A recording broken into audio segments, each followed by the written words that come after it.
Hello, my friends. Welcome to Bath Fizz and Foam. My name is Robyn Smith. It's Monday, so welcome to Make With Me Monday. Because on Mondays we make things together. Or like I make something you watch and then I make it and then you can like replicate it maybe later. Okay, well today we are making jelly soaps. Jelly soaps. When Amanda said that she was going to tackle jelly soaps, I was like, good luck with that, because it was like a lot. It was a lot. And so she did tackle it. And she did a pretty bang up job, if I do say so myself. So now we have this awesome recipe. And the cool thing about it is there's a lot it's not just a recipe, right? It's a process guide, a formulation guide. So she talks a lot about like how to tweak it to make it like perfect for you, which I really like. And so I actually have been tweaking the rubbery bar that's in the ebook so that it's like at the texture and the rubberiness that I like, and also because I live in the south and it's like really humid, to kind of help reduce the syneresis, which is like the liquid that seeps out of it, and that happens to like any gel. So like when I looked online, like the examples it gave was like sour cream, but it can happen with candles, it can happen with any kind of gel thing like this. And so that's syneresis. So I've been looking like at different ways I could tweak the formula that could help reduce that for me, since I'm in the south and it's muggy and humid and all that stuff. Anyway, oh, I see comments today. Oh my god.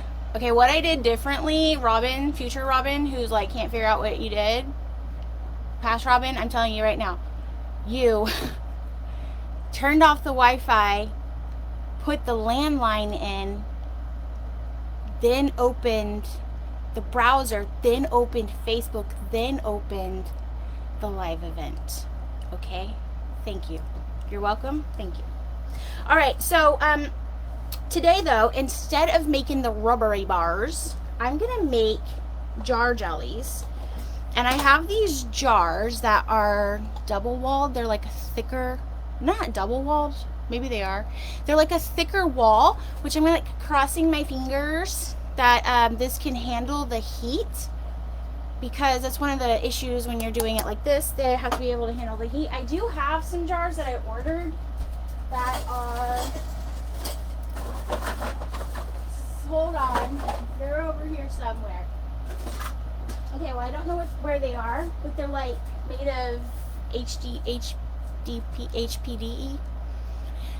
a thicker type of plastic, the high density polyethylene. I have one of those, some of those that I bought to test, but I didn't test them yet. So we're going to test them with this, because I think that this could work. And if it doesn't, then we'll know. So we're going to do the jar jellies in the jar. And then also, I'm going to try something I haven't tried before. I have, we're going to set this aside for just a second. Okay, I have these rubbery bars that I was testing, right? And so I'm going to chop these up, because you know, like the picture that I used for the Make With Me Monday, usually I don't go by that. It's just like kind of a visual guide. But I think like the picture has these kind of like chunks inside of it, so it's like a jello thing going on. And so I think that we're going to try that. Now, it would probably be better, like I don't know that this will be like the best ever, because I think it would be better if I was incorporating like for like if I was using the jar jelly, if I was using red and green jar jelly, chopping that up and then you know what I'm saying? Like I think that would be better, but we're still going to try it. Okay, so sorry, I saw comments, I got excited about it, and then I forgot. Kyla says hey. Hey. Marisa says hey. Hey. Victoria says hi. Hi. And Tanya says hey. Hey. Oh my god. It's like such a thrill to have comments today. I cannot even explain. You know, I should probably be wearing gloves. So, I mean, it's made of soap, so it's probably fine, but I should still probably be wearing gloves. Okay. And also it's just kind of like sticky to my hand, so I should probably be wearing gloves. Okay, so I'm gonna just chop this up just a little bit more.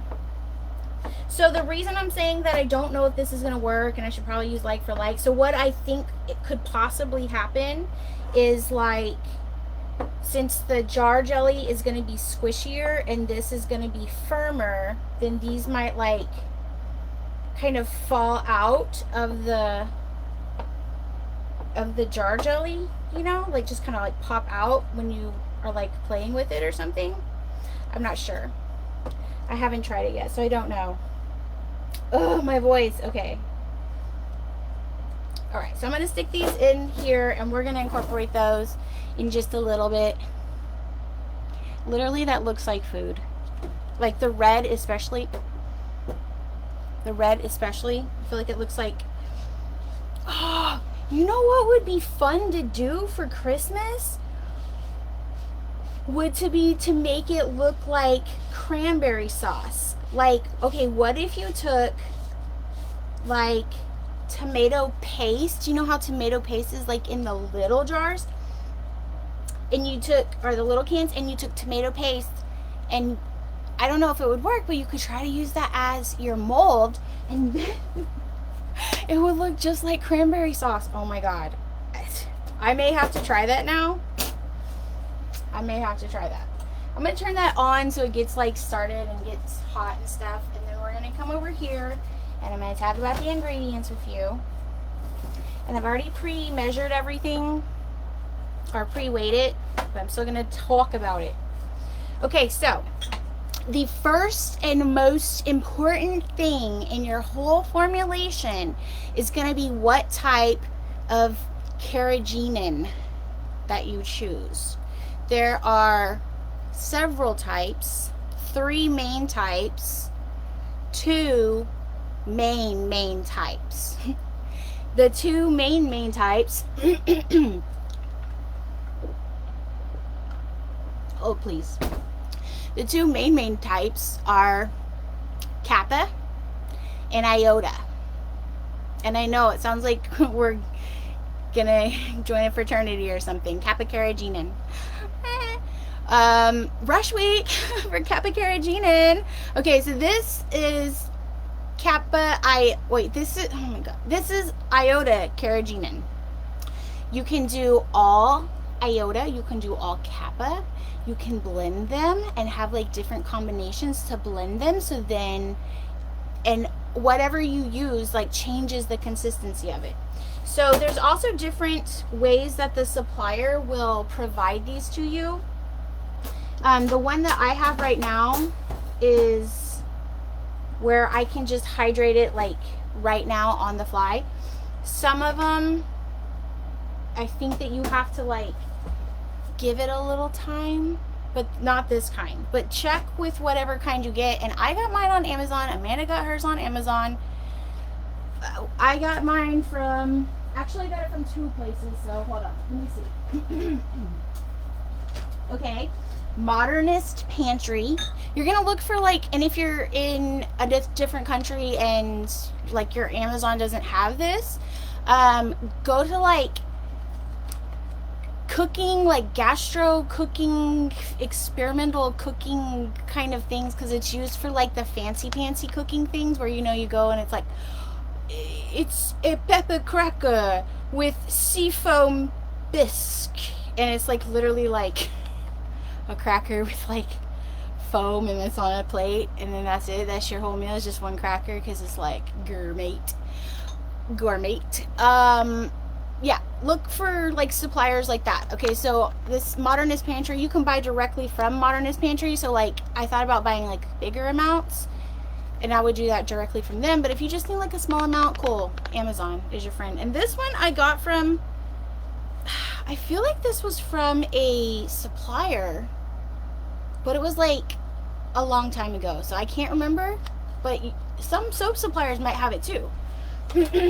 So don't just like completely knock them out of the running when you're looking for where to get this. Okay, the next thing I'm gonna do, this is glycerin. Okay, I'm gonna hydrate the carrageenan with the glycerin, and you could hydrate it with the propylene glycol if you wanted to, but you should probably do it with either the I was gonna say vinegar. It's definitely not vinegar. You should do it either with the glycerin or the propylene glycol.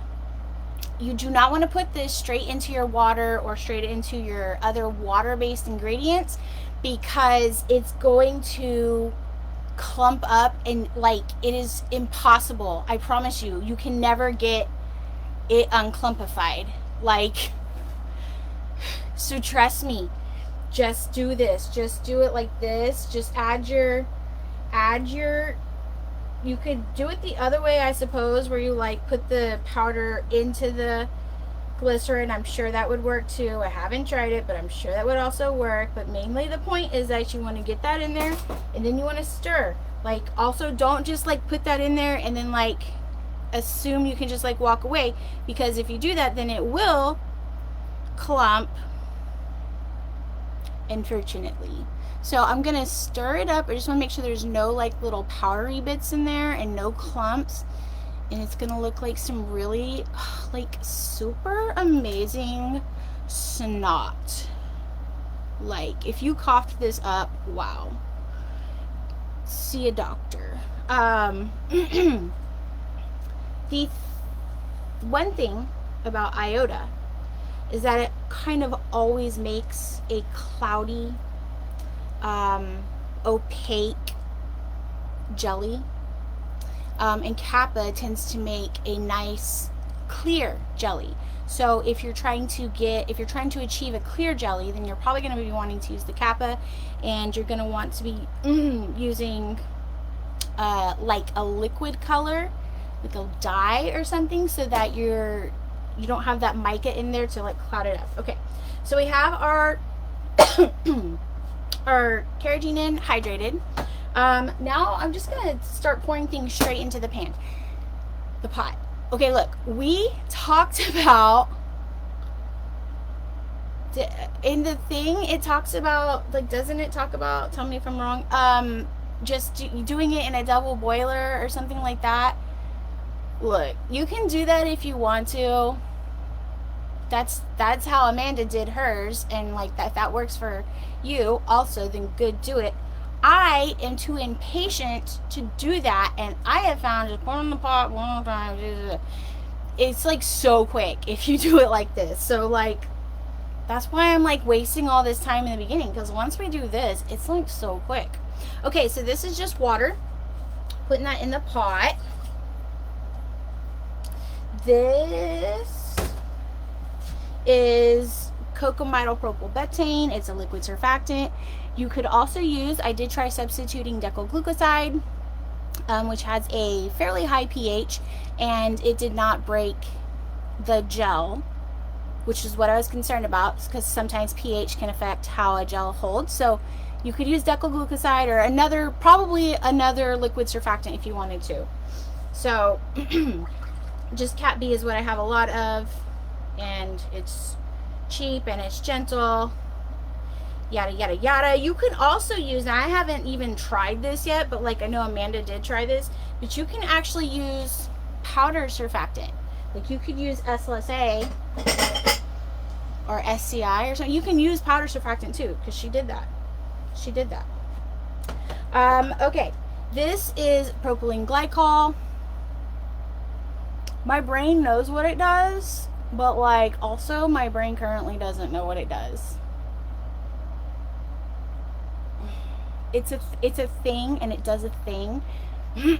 Probably go check the last time I made jelly soap. I probably said it then. My brain is full of useless information. So I'm going to add that propylene glycol to this. You can also use, if you're opposed to propylene glycol, or if you live in Europe or something like that and it's hard, you can't get propylene glycol, you can also use propanadol 1,3. See if I have some like right here ready to grab. I should. Okay, well, I have some. I just don't. Everything is hiding from me today. You could also use propanadol. Okay, you don't have to use propylene glycol. All right. And then also in this container, I'm not going to add this yet, but I already have my preservative, and it's a preservative that can withstand high temperatures. And I have my fragrance oil. And I like to have these weighed out before I even start my cook, because I'm telling you, it goes so fast that you probably won't even have time for this.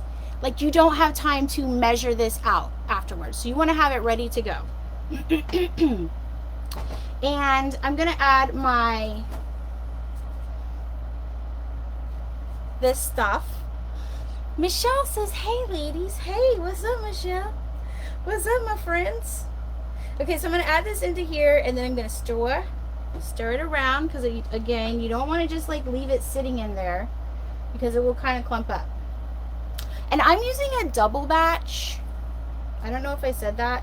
I expect to get about 13 ounces from it. I don't know how much that will equal volumetrically, but like by weight, I expect to get 13 ounces or 396 grams. See, my brain is full of information that's like, why do I know that? We're doing this auction thing, and I'll talk to you about that in a second, but I have like probably at least 600 to 700 bath bomb molds. So we're like, and I don't have enough time to ever use them, because at this point I really only make bath bombs like once a quarter for a Facebook Live or something. So I just don't, and it makes me sad that they're just sitting there not ever being used. So we're auctioning some of them off, but like every single mold, I was like, oh, that's a Kata molds, that's an inedible soap molds, that's sophistication. Like, I know it all off the top of my heart. My husband was like, why do you, it's like, and I'm like, well, I just know these things, that's just what I do. Okay, I'm adding Super Sparkles Eco Glitter. I like this because it's a very soft glitter. You're not gonna feel like, it's not gonna feel gritty on your skin. So I'm adding Super Sparkles. And then I'm also going to add some Winter White mica, because I do kind of want it to look like the picture that that I used as the inspiration. So I'm adding my mica ahead of time. You don't have to do this. You could add your mica afterwards. I just think that it's like easier just to add it beforehand. But if you're doing like, if you are wanting to split this and do like 2 batches out of it or something like that, then obviously you might want to wait to put your color in, or you could use like a base color that both of your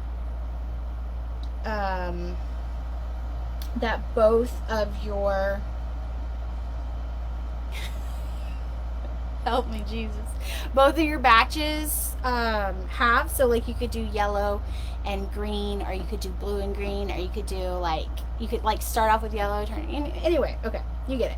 All right, so now I have this, like, it's milky, it's shiny, it's pretty, it's like so nice. And I'm gonna scoot this over. It's probably extremely hot because I wanted it ready to go, and I'm gonna start cooking it. So I'm cooking it directly on the eye. I'm gonna turn it down just a little bit because it is on high. I don't think it needs to be on high. But I'm basically going to run, this is a flat spatula, I'm going to run it along the bottom kind of the whole time to keep an eye on it. And I'm looking for it. It can be hard. Like the first couple batches, it may be hard for you to figure out like what you're looking for. And Amanda and I spent like an entire day on FaceTime for other reasons. Like, it wasn't because it was so hard. It was because there were like ingredient issues going on. But it can be hard to know what you're looking for. So I honestly suggest that the first thing that you do is make a batch of an unflavored, uncolored gel, unsoapified, anything, with just your carrageenan and water and glycerin or something like that, and just make like a super simple gel so that you know what you're looking for, because then you're not going to run into those kinds of problems. Okay, so right now, you see it's kind of lumpy. Like, it's thick. It has like that slurry kind of texture, but it's kind of lumpy. So it's not quite there yet. Pardon me, oh my gosh. But I'm going to keep stirring. It's so super fast. Like, I'm telling you right now. It's so super fast that if you, so I just did a little blob right there. It's holding together.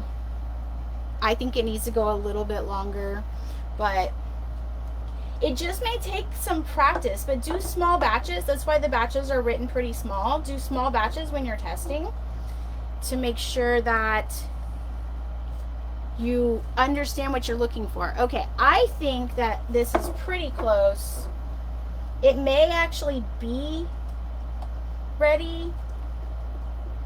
I've also found that the jar jellies are a lot more, okay, so see when I'm like, and how it kind of like is coming off like in a sheet, right?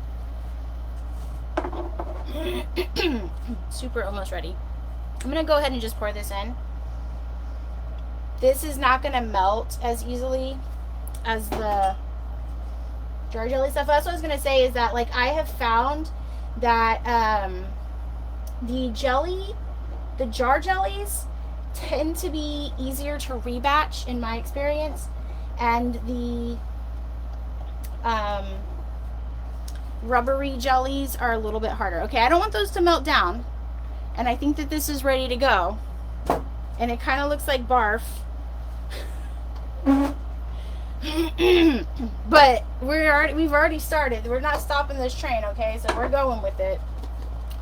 Probably should have taken these lids off.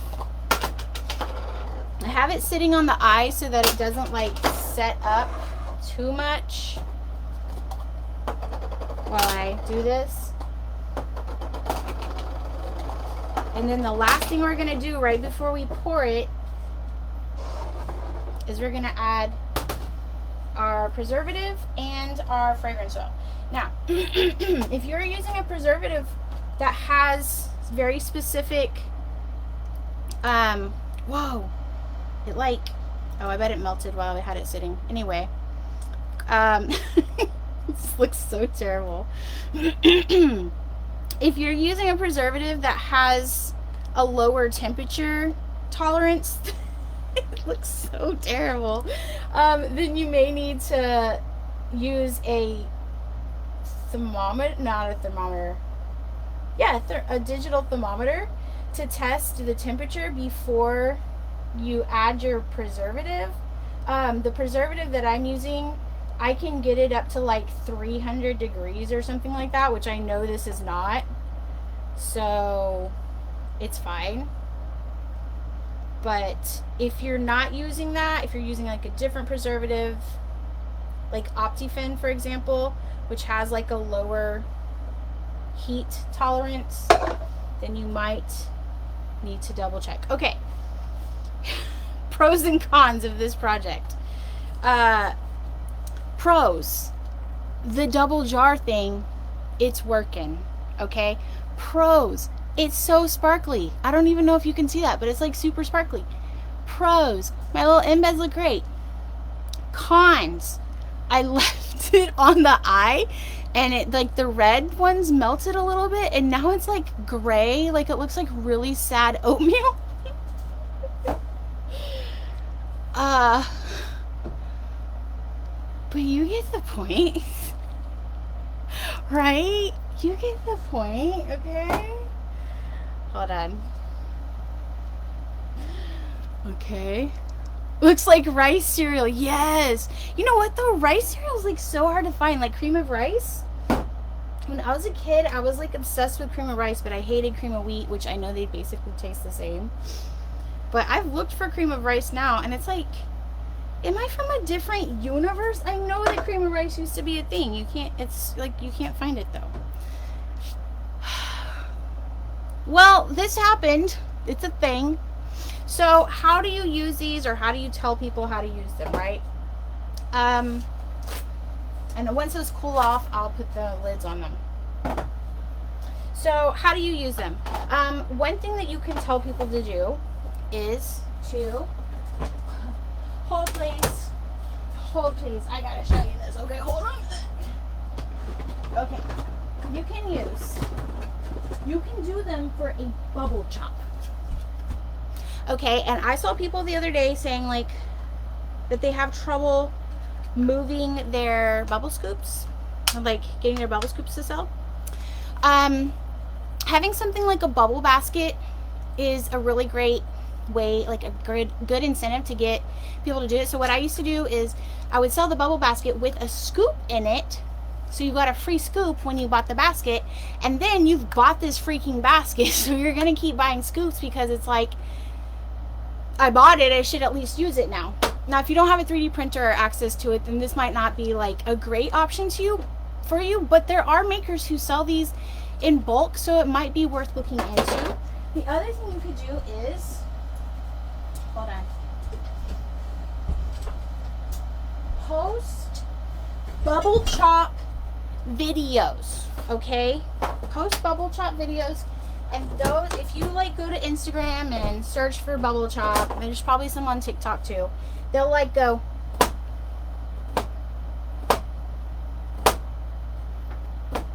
and those ASMR girlies are like super into it because of the chippity chop sound, okay? And the bubble chop people, they'll be like, okay, they put their, that's never gonna work. I'm gonna have bubble all over my table, but that's okay. Okay, they will put the bubble chop into their basket. We're gonna circle back to, I know you're like, what the heck does this have to do with jellies? We're circling back to it, okay? They'll put the bubble chop in, and then they'll take some of their jelly soap.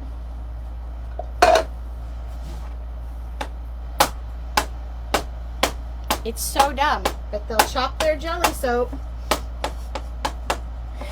and put their jelly soap in there, and then they might take some like bath gel and they'll like drizzle that on top, and it's like so stupid and extra.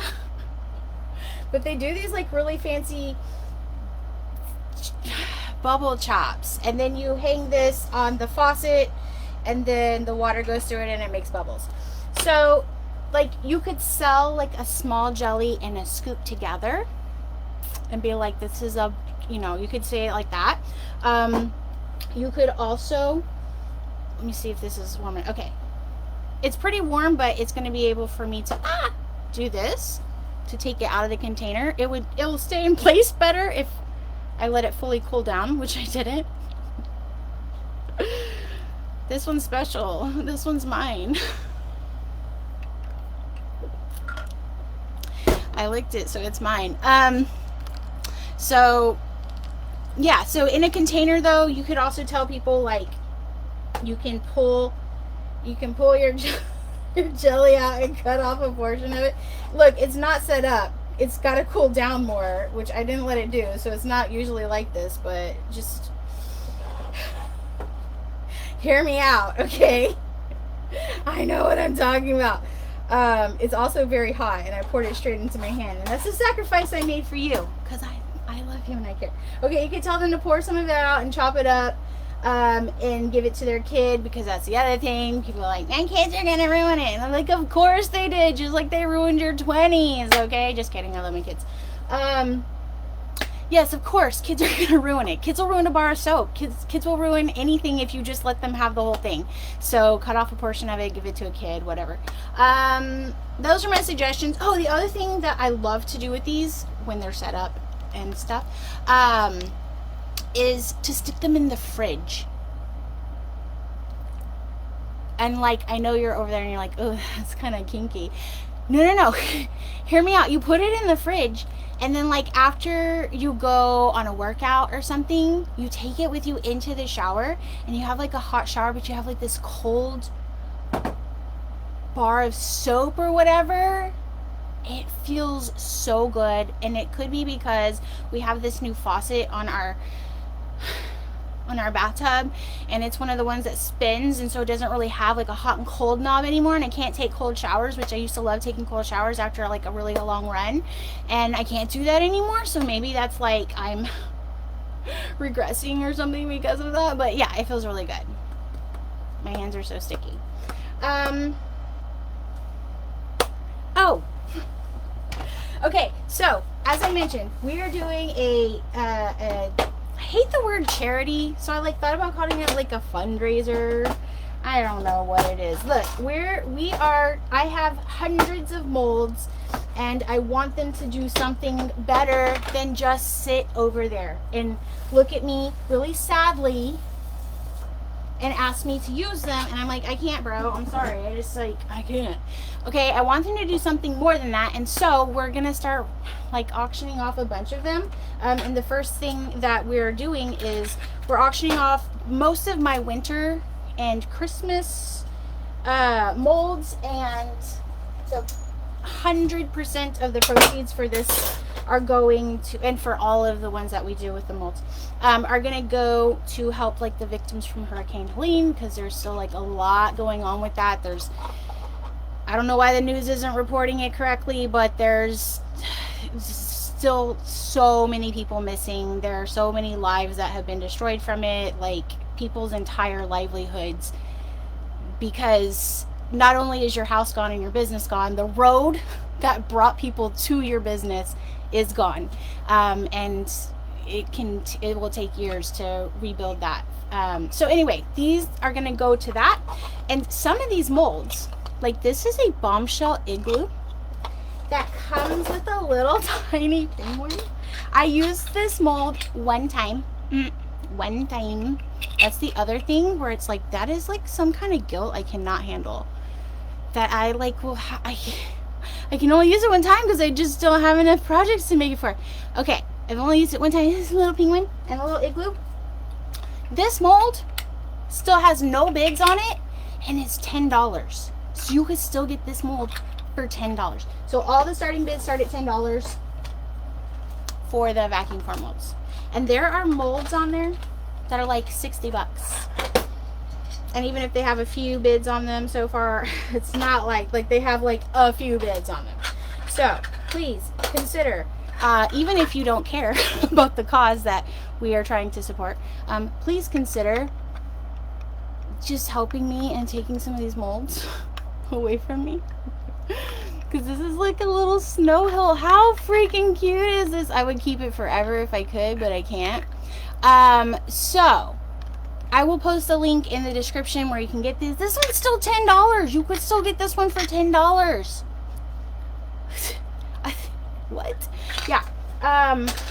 So even if you don't care, you're like, whatever, F them kids, you don't care, whatever, that's fine. Also, you could just, it's like just a good de-stash. Like, it's just a good de-stash opportunity.